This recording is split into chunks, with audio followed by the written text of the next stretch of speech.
करुणा कटाक्ष हो गया है स्वामी जी का। जिनकी करुणा दृष्टि चाहते हैं स्वयं करुणा समुद्र भगवान श्री कृष्ण चंद्र जी। पता नहीं कैसे रीझ गए श्री जी, अपने चरणों की शरणागति दे दी, अपने धाम का आश्रय वास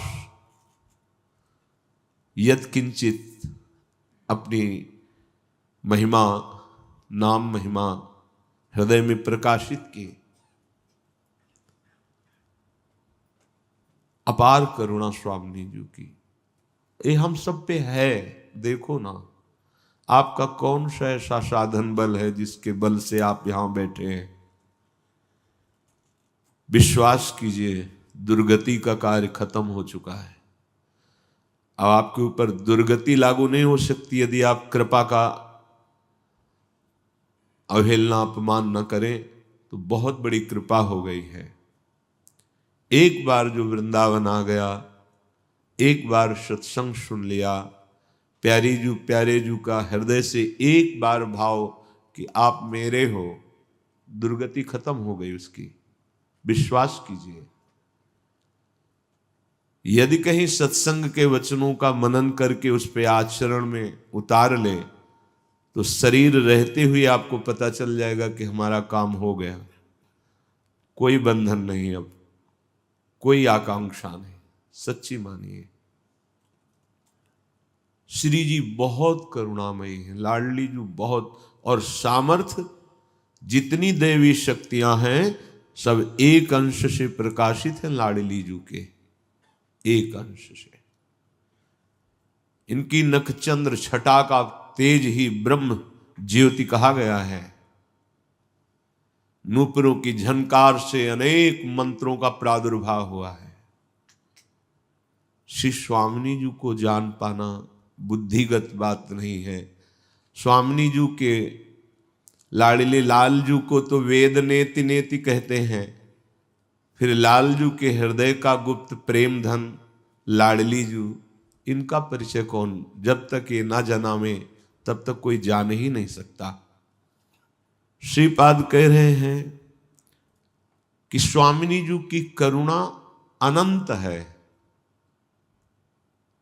करुणा एक धारा है, राधा किशोरी की करुणा एक धारा है। जैसे प्रबल प्रवाह उमड़ता है तो फिर सामने क्या है ये नहीं देखा जाता, सब तोड़ फोड़ के बहाते हुए अपनी धारा में ले जाते हैं। ऐसे हम कामी हैं, क्रोधी हैं, लोभी हैं, मोही हैं, नीच हैं। पर हेतुकी करुणा की धारा श्री स्वामिनी जी की प्रवाहित हो गई है। अब वो सब ये तोड़कर बहाकर हमें निश्चित भगवत प्रेम में डुबो देगी। ये छोटी मोटी धारा नहीं है कि कोई बांध आ जाए तो रुक जाए। ये अनंत करुणा की धारा है, ये प्रवाहित करके ही आपको मानेगी। जहां भी हो, जैसे भी हो, यदि श्री जी की करुणा का आश्रय हो गया है, राधा नाम जपते हो, राधा किशोरी स्वामिनी जी के चरणों का आश्रय लेते हो, तो ये अबाध धारा है, कोई भी बाधा इसे रोक नहीं सकती। ये निश्चित महाप्रेम समुद्र में जाके मिला देगी।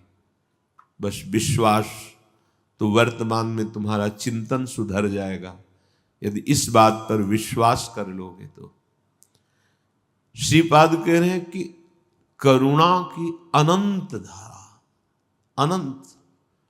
ये सुनने में बहुत सहज लग रहा है। अनंत करुणा स्वामिनी जी की है, हमारी बुद्धि ही काम नहीं कर सकती। अभी हम देख नहीं पा रहे हैं।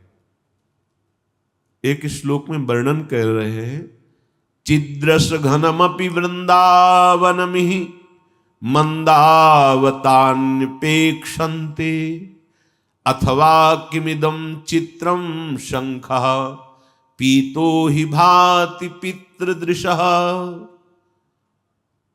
स्पष्ट ये वही वृंदावन है जहां प्रिया प्रीतम विराजमान है। पर हमारी दृष्टि दूषित हो गई है। जैसे पीलिया का रोग हो जाए तो श्वेत शंख भी पीला ही नजर आता है, ऐसे ही मायाकृत दृष्टि होने के कारण चिदानंद वृंदावन हमें माया में दिखाई देता है। चिद्रश घनमपि वृंदावन में, चिदानंद है, हमारी दृष्टि खराब हो गई है। उसी को ठीक करने के लिए श्री जी ने व्यवस्था भी की है। धाम का आश्रय, धाम का वास, सत्संग, नाम जप, गलत आचरणों का त्याग, इसी से हमारी दृष्टि पावन होगी। तो हमारे ऊपर अनंत कृपा श्री जी की है। ये स्वीकार करने से बहुत लाभ होता है। देखो हम लोग कितने निकृष्ट हैं कि कदम कदम पे श्री जी की कृपा हमें संभाल रही है, संभाली, पर हम कभी उसे याद करके रोते नहीं है कि श्री जी हम पर कितनी कृपा, कितना दुलार किया है, हमें कितना कठोर हृदय है। स्वामी जी ने हमें वृंदावन दिया, राधा नाम दिया, जपने का समय दिया, इससे बढ़कर और क्या दे सकते हैं। रुपया पैसा भोग सामग्री तो पापियों के पास भी है। पूज्य श्री पंडित गया प्रसाद जी महाराज कि ये अगर आपको भजन का समय दे दिया है तो इनसे कुछ मत मांगना, इनके पास कुछ नहीं है। अब इतनी कीमती वस्तु दे दी भगवान ने, भजन करने का समय दे दिया। नहीं, भगवान की अचिंत्य माया शक्ति भजन करने ही नहीं देती, ऐसा फंसाए रहती है कि प्रभु का चिंतन ही ना हो पावे। पर कितनी करुणा, भजन का हमें समय दिया। अब हमें ये विश्वास कर लेना है कि जो हमें मार्ग मिला है इसी में हमारी प्यास बुझेगी और कहीं नहीं। सच्ची कहते हैं, निंदा स्तुति की बात नहीं है। 20 वर्ष हो जाते हैं, चित्त का समाधान नहीं होता है। बातें तो ऊंचाई की होती हैं और जब स्थिति देखा जाता है तो अपने लोगों की बहुत नीची गिरी स्थिति होती है। तो क्या हलवा की बात कर लेने से आपको हलवा की पुष्टता का अनुभव हो जाएगा क्या? आपको पूरी प्रक्रिया मालूम है कि हलवा कैसे बनाया जाता है, तो एक बार बना के तो पाइए ना, तब तो पता चलेगा। केवल प्रक्रिया याद कर ली और दूसरों को सुना दी, उससे हलवा का स्वाद ना आ जाएगा। ना सुनने वाले के आएगा ना आपके आएगा। अगर आप पाए हैं तो समझ में आ जाएगा। बातें चाहे जितनी ऊंची करो, टिकोगे नहीं वहां, टिकोगे वहीं स्थिति जहां है। 5 मिनट वार्ता में लिखा जा सकता है उसकी स्थिति कहां है। चाहे जितनी ऊंचाई से बात शुरू करे, उसका विश्राम वहीं होगा जहां उसकी स्थिति है। अपने आप ये अचिंत्य शक्ति के द्वारा होता है। तुम्हारा छल टिकेगा नहीं। जहां आप वार्ता करोगे तो बस 5 मिनट आपको बोलने दिया जाए, 5 मिनट में ही आपकी स्थिति पता चल जाएगी कि बोल कुछ और रहे हो, स्थिति आपकी कुछ और है। क्यों धोखा कर रहे हो? अपने साथ क्यों धोखा कर रहे हो? जिस महान स्थिति के लिए तुम्हारा जन्म हुआ है, जिस महान स्थिति को प्रदान करने के लिए संयोग ये बना है, वो तुम्हारे लिए है। उसमें नाटक करने की जरूरत नहीं है। सच्चाई से चलो तो वो स्थिति तुम्हारे हृदय में प्रकाशित हो जाएगी। जो तुम्हें मार्ग मिला है, इससे अधिक सुख कहीं नहीं है। जब सुख का तारतम्य शास्त्रों में देखा गया, एक बार वर्णन हुआ था कि चक्रवर्ती सम्राट, स्वस्थ शरीर, सुंदरियां उनकी सेवा में, सारे रत्नों का स्वामी और पूर्ण शास्त्रों का ज्ञान रखने वाला, उसे एक मानुष सुख कहते हैं। ऐसे क्रम से वर्णन हुआ था।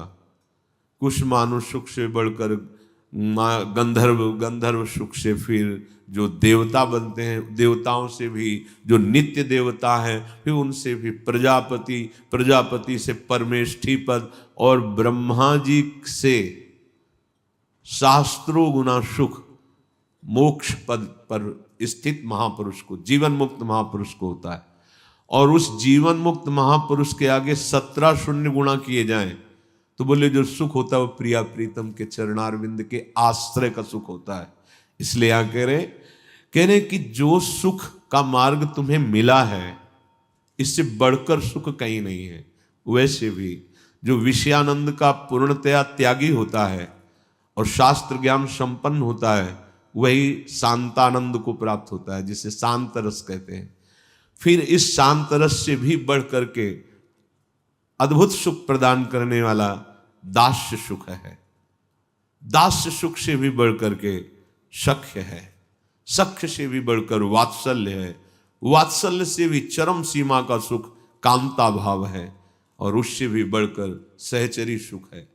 तो जो तुम्हें यहां सुख का मार्ग मिला, इससे बढ़कर और कोई मार्ग नहीं है, और कोई सुख नहीं है। विश्वास करो, खड़े हुई इतनी ऊंचाई पर और चाह रहे हो नीच भोगों में सुख, तो ये अवहेलना हुई ना, अनादर हुआ ना। आप अपने सौभाग्य को दुर्भाग्य में बदल रहे हैं जो लाडली जू ने कृपा की है। ये वृंदावन जिनका है ना, वो असीम शक्तियों के स्वामी हैं। देख लो,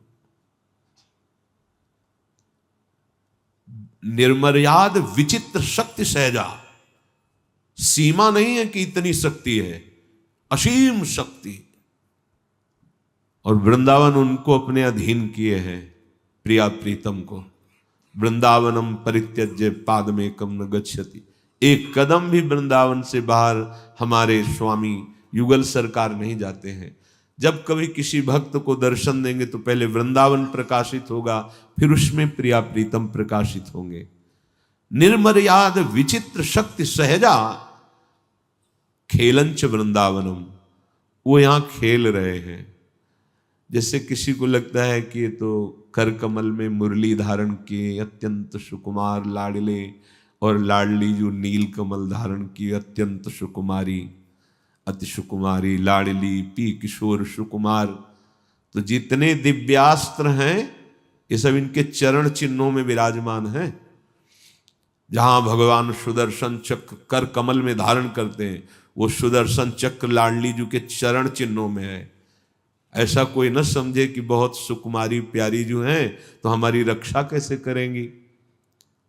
जितना वैभव ऐश्वर्य अनंत शक्तियां सब श्री जी के गोरे चरणारविंद में है। निर्मर्याद विचित्र शक्ति सहजा, यहां अद्भुत सामर्थ्य विराजमान है। खेलंच वृंदावनम, ऐसे असीम सामर्थ्य वाले प्रभु युगल सरकार श्यामा श्याम यहां खेल रहे हैं। तद राधा करुणा कटाक्ष, स्वामिनी जी की करुणा कटाक्ष आप पर हुई है, तभी आप यहां बैठे हैं। राधा कृपा कटाक्ष हो गया, फिर भी आप विचलित हैं। अरे भगवान शिव चाहते हैं राधा कृपा कटाक्ष, बड़े बड़े महापुरुष चाहते हैं राधा कृपा कटाक्ष, और आपको प्राप्त हो गया। क्योंकि जिनको वृंदा विपिन है, कृपा तिन्हि की होए, वृंदावन में तबै तो रहन पाई है सोए। यहां आना, यहां रहना, ये सत्संग सुनना, राधा राधा जपना, ये राधा कृपा कटाक्ष का स्वरूप है। पर अत्यंत तुच्छ सुखों के लिए हम इसका त्याग कर देते हैं। बहुत ही घाटे का सौदा है ये, बहुत बड़ा भ्रम है, बहुत बड़ा भ्रम है। एक तरफ श्री जी की करुणा कृपा और श्री जी, और एक तरफ विषय आकर्षण, दुख क्लेश अशांति वाला, तो हम हाथ बढ़ा देते हैं विषय आकर्षण की तरफ और पीठ कर लेते हैं श्री जी की तरफ। अज्ञानता की हद हो गई। एक तरफ जीवन मुक्तता है, एक तरफ घोर बंधन है, एक तरफ परमानंद है, एक तरफ घोर दुख अशांति है। हद हो गई अज्ञानता की कि हम हाथ इधर ही पसारते हैं, इधर नहीं। और प्यास इधर की है, इधर कभी बुझ नहीं सकती। जैसे ओस चाटने से प्यास कभी नहीं बुझ सकती, ऐसे ही आप कितना धन एकत्रित कर लो, कितना भोग भोग लो, आपको कभी शांति और तृप्ति नहीं हो सकती। अभी शांति जानते ही नहीं हो। अभी आनंद का परिचय ही नहीं मिले। हृदय फट जाए यदि आचार्य कृपा ना हो तो हृदय फट जाए, आनंद से फट जाए हृदय। आनंद की ऐसी बाढ़ आती है, अभी उस आनंद का किनका भी नहीं, इसीलिए विषय सुख का आकर्षण होता है। ये सब व्यर्थ की जो बुद्धि की तर्कनाएं हैं ये उसी समय शांत हो जाएंगी जिस समय आनंद का स्पर्श होगा। श्री राधा कृपा कटाक्ष। फिर मैं सोचता हूं कि मेरी दशा ऐसी क्यों है, जब मेरे ऊपर श्री जी का इतना कृपा कटाक्ष है तो फिर मेरी दशा ऐसी क्यों है? क्योंकि हम उस कृपा कटाक्ष का आदर नहीं करते। जब श्री जी हमें इतना दुलार करती हैं तो उनके सिवा फिर हमारा चिंतन नहीं हटना चाहिए, उनके सिवा और कहीं चिंतन नहीं जाना चाहिए। जिह्वा पे राधा राधा, अरे कब जीवन की शाम हो जाए कुछ पता नहीं। आप लोग पता नहीं किस बल पर बेपरवाह हैं, आपको विरह नहीं सता रहा, आपका हृदय नहीं जल रहा श्री जी के लिए, आप चैन से खा रहे हैं, सो रहे हैं, खेल रहे हैं, आपको ये नहीं लग रहा कि पता नहीं कब श्वास रुक जाए और हमारा काम नहीं बना। ये हृदय में जलन नहीं आ रही? दुख की तो अब कोई परवाह मत करो। बड़े भाग्यशाली जन हैं जो इस मार्ग में कदम रखते हैं। पापात्माओं को तो अवसर ही नहीं मिलता, प्रभु देते भी हैं अवसर तो ठुकरा देते हैं। जो इस मार्ग का पथिक है, प्रियालाल के प्रेम रस का रसास्वादन करने वाला, चाहे जितनी भी पीड़ा हो, मन में भी हो व्यथा पार, संकट पर संकट भी आवे, टूटे नहीं भजन का तार। समझ लो भाई, यह है मार्ग, यह है राधा कृपा कटाक्ष। गुरुदेव श्री जी, श्री जी गुरुदेव, कृपा कटाक्ष हो गया। अब ऐसी हिम्मत धारण करनी पड़ेगी आपको। ये बैठा लीजिए, अगर प्रेम प्राप्त करना है, भगवत प्राप्ति करनी है, प्यास बुझानी है तो ये हिम्मत, ये धैर्य धारण करना पड़ेगा। चाहे जितनी भी पीड़ा हो, मन में भी हो व्यथा अपार, संकट पर संकट भी आवे, टूटे नहीं भजन का तार। पग पग पर कष्ट घेर रहे हैं, राधा राधा राधा, पार करते चले जाओ, घबराना मत। हर शूल इस मार्ग के पथिक के चरणों का फूल बन जाता है। दूर से दिखाई देगा शूल, और जब चरण रखोगे तो बन जाएगा फूल। डरना नहीं, बस डरना नहीं। और माया के मार्ग में हर शूल फूल नजर आता है, फूल समझ करके रखा तो फंस गया। ऐसा शूल चुभा कि आह भी नहीं बोल पाता। बहुत धैर्यपूर्वक, कितना भी संकट पे संकट परिस्थितियों, नाम नहीं छूटना चाहिए। देख लो, हृदय में देख लो, यहां जरा सी बात आई तो भजन छूट जाता है। अरे जब शरीर ही छूटना है, शरीर ही छूट जाएगा तो इससे बड़ा दुख और क्या आएगा। और वो हमने पहले निश्चय कर लिया है कि मुझे भगवत प्राप्ति करनी, इसका मतलब देह राग पहले ही हम मिटा रहे हैं, फिर घबराना क्या। जरा सा कष्ट आया, भजन छूट गया, हाय हाय करने लगे। देहोपि ममता भाग चेत्र हृषो नात्मवत प्रियः, यद्यपि देहस्मिन् जीविताशा बलीयसी। तुम जानते हो तुम जीना क्यों चाहते हो? जीना क्यों चाहते हो? इसलिए जीना चाहते हो हर कष्ट सहकर, बुरी से बुरी परिस्थिति में भी इसलिए जीना चाहते हो तुम, क्योंकि तुम्हें प्रभु से अपनापन नहीं हुआ, शरीर से अपनापन है। हर बुरी स्थिति में ही लगता है मैं जीवित बना रहूं। जीवित का मतलब शरीर से राग बना रहे। शरीर से राग खत्म हो जाए तो ये शरीर का छोड़ना जैसे सांप केचुल छोड़ता है, कोई कष्ट नहीं होता, ऐसे होता है। सबसे ज्यादा प्रिय है अपनी आत्मा, अपनी आत्मा है प्रियालाल। आत्मा हरिवंश प्रगट परमानंद। संकटों पर, विपत्तियों पर, दुख पर इतना प्रभावित ना हो जाओ कि तुम्हारा भजन छूट जाए। आखिरी जन्म वाले के लिए बात कह रहे हैं, तुम्हें संसार की बाजार फैलानी तो फैलाइए। अगर समेट करके अपने घर चलना है तो ये बात घर चलने वालों के लिए है। समेट लो, समेटे सो आशिक, फैले सो जमाना। फैलोगे तो जन्म जन्मांतर फैलते ही रहोगे। समेट जाओ। क्या अब चाहे कदम कदम पे संकट और विपत्ति हो, हमारे भजन का तार नहीं टूटेगा। जीत गए आप। पकड़ के देखो भजन। क्या ऐसा भजन पकड़ रहे हो? रोज सत्संग सुनते हैं, जरा सा कोई मान अपमान की बात आवे, निंदा स्तुति की बात आवे, भूल गए प्रभु को, छूट गया नाम। थोड़ा सा सुखद भोग सामग्री, छूट गए प्रभु। नहीं भाई, बहुत घाटे का सौदा। अनंत कृपा की धारा श्री जी ने प्रवाहित कर दी है। अब हमको पहुंचना ही है श्री जी तक। तो हर कदम में हमें संभालते रहना कि हमारा भजन चल रहा है कि नहीं चल रहा। यही प्रार्थना है प्रभु, तुम पर ही है मेरा भार अपार।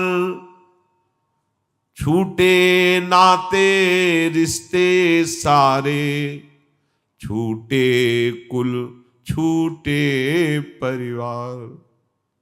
सब छूटे तो छूटे प्रभुवर, तुम न छोड़ना प्राणाधार। नहीं चाहिए धन या वैभव, नहीं चाहिए पद अधिकार। यही चाह है पाऊं प्रभुवर, सदा तुम्हारा अनुपम प्यार। संकट पर संकट भी आवे, पर टूटे नहीं भजन का तार। सार बात। हे प्रभु, आपसे यही प्रार्थना है, चाहे जितनी व्यथा की, दुख की परिस्थिति हो, जब मैंने अपने जीवन का भार आपको दे दिया है, तो अब मुझे अपने दुख पर विचार करने का अधिकार नहीं रह गया है। बिल्कुल अच्छे से समझ लीजिए। जैसे मकान हमने दूसरे के नाम कर दिया, वो क्या व्यवहार उस मकान में करता है, हमारा अधिकार नहीं। तो हम शरणागत हैं। हमारा शरीर, हमारा हृदय, ये प्रभु के हवाले है। यदि वो चाहते हैं कि पग पग पर इसे दुख मिले, तो फिर हमारा विचार करने का अधिकार ही नहीं रह गया है कि मुझे दुख क्यों मिल रहा है। देखो, अगर चलना है प्रभु के पास तो ये सिद्धांत है, क्यों म्यों करके संसार में फंसना है तो आप देख लीजिए। तुम पर हमारा सारा भार समर्पित हो गया है। और सच्ची मानिए, बहुत बड़ा कृपा विधान हो रहा है। आपको लगता है दुख क्यों दे रहे हैं प्रभु? दुख नहीं दे रहे हैं, हिसाब बहुत कम में निपटा रहे हैं। क्योंकि सिद्धांत है ना, तो भगवान भी सिद्धांत का उल्लंघन नहीं करते। तो जहां हमें सैकड़ों हजारों जन्म सड़ना था, वहां कुछ घंटे मिनट में भुगवा कर आगे बढ़ो और इसी जन्म में परम पद प्रदान कर देते हैं, जीवन मुक्त अवस्था प्रदान। तो हम ऐसे भगवान के विधान को न जानने के कारण कोसने लगते हैं कि भगवान ऐसा दुख क्यों दे रहे हैं।